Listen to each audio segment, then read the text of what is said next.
So, what does it really mean to be free? I mean, is it just about breaking chains, escaping something bad? Well, the ancient story of Exodus says it's way, way deeper than that.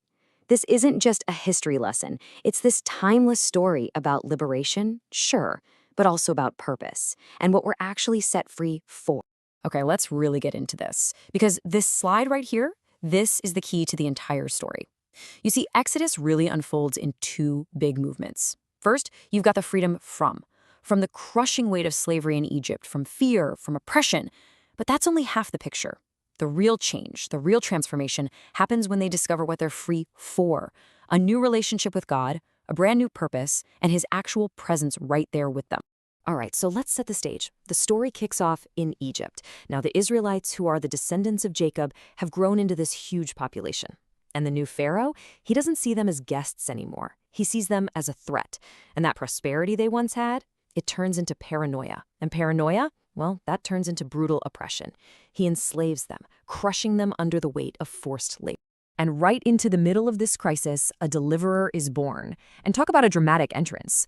To save him from a death sentence, his mother puts him in a basket and floats him down the Nile, where he's found by Pharaoh's own daughter. So get this, he's raised as a prince of Egypt, an Israelite in the very heart of power. But a moment of rage changes everything. He's forced to flee and spends the next 40 years as a shepherd in the desert, totally humbled and a world away from any kind of power. It's out there, literally in the middle of nowhere, that Moses stumbles upon something, well, something impossible. A bush that's on fire but isn't burning up. It's just blazing. This isn't just a magic trick. It's a sign that completely defies the laws of nature. It's showing that holy ground isn't some fancy temple, but it's any place where God's powerful, life-giving presence shows up. And from that fire, God speaks. And he makes it clear he hasn't been ignoring their pain. He's seen it, he's heard their cry, and he is coming to act. But then comes the real shocker. God chooses Moses, this doubtful, hesitant shepherd with a pretty dark past, to be the one to lead this incredible rescue mission. Moses, naturally, is like, who should I say sent me? And God gives him his personal, sacred name.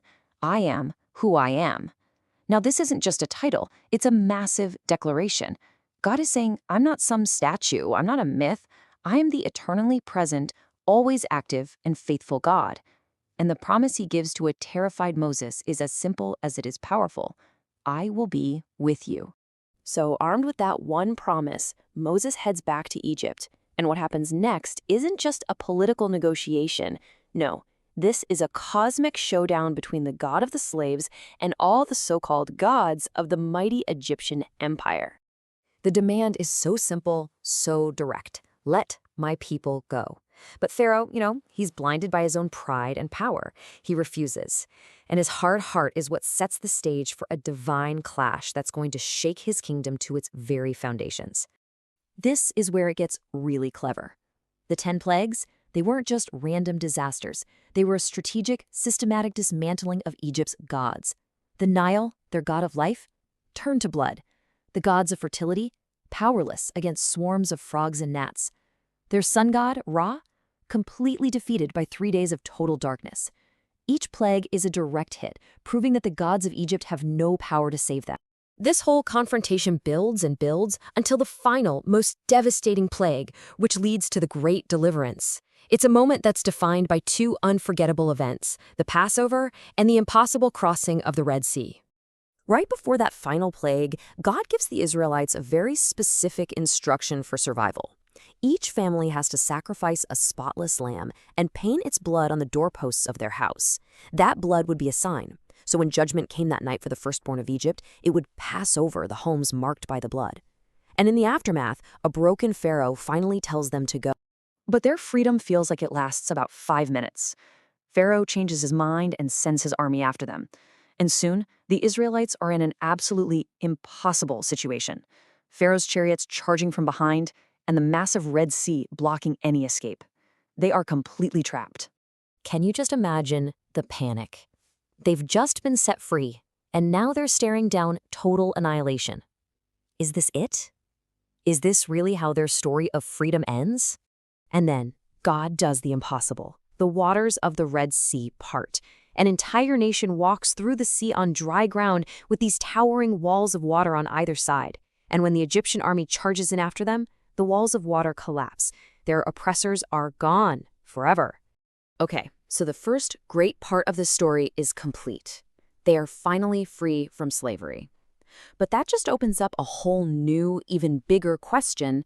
Now what? How do they actually live as a free people? Well, the journey through the wilderness quickly proves that freedom isn't easy. They're hungry, they're thirsty, and they start complaining, even saying life was better back in Egypt. Yet, it's right there in their weakness that God provides. He sends bread from heaven called manna. He brings water from a rock. Day by day, he's teaching them to depend on him for absolutely everything. At Mount Sinai, God makes this relationship official. He establishes a covenant. Now, think of this less like a business contract and more like a sacred marriage vow. It's this binding relationship that's going to define who they are and show them how to live with God and, just as importantly, with each other. And the heart of this covenant, it's the 10 Commandments. And you can see how beautifully they're structured. The first 4 are all about their relationship with God, how to love and honor him. The last 6 are all about their relationships with each other, how to build a healthy community. These aren't chains meant to restrict them. They're the actual framework for a just and flourishing free society. But then, almost immediately, the people fail, in a huge way. While Moses is up on the mountain getting these instructions, they get impatient and build a golden calf, going right back to the idol worship of Egypt. It is a profound betrayal. And yet this is where the story takes a turn. Their unfaithfulness is met with God's stunning, overwhelming mercy, and the broken covenant is renewed. And the story hits its climax, not when they arrive in the Promised Land, but with this moment right here. They build a portable tent shrine, a tabernacle, and the tangible, visible presence of God, his glory, comes down and fills it. God is now living among them, traveling with them. That was the goal all along. And so the book of Exodus doesn't end with a neat little happily ever after. It ends with a guide for the road ahead. God's own presence, a cloud by day and a pillar of fire by night, is there to lead them forward. The whole point was never just about getting to a place, but learning how to walk daily with God. So, when you boil it all down, what's the big message from this epic journey? It's that God sees our suffering. He hears our cries. He confronts injustice head on. He makes a way where there seems to be no way. And maybe most importantly, God doesn't just rescue from a distance. He wants a close, personal relationship with us. The entire story of Exodus is this powerful, timeless reminder that being free from something is only ever the beginning. The real, life-changing question it leaves us with then and now is this: what have we been set free for?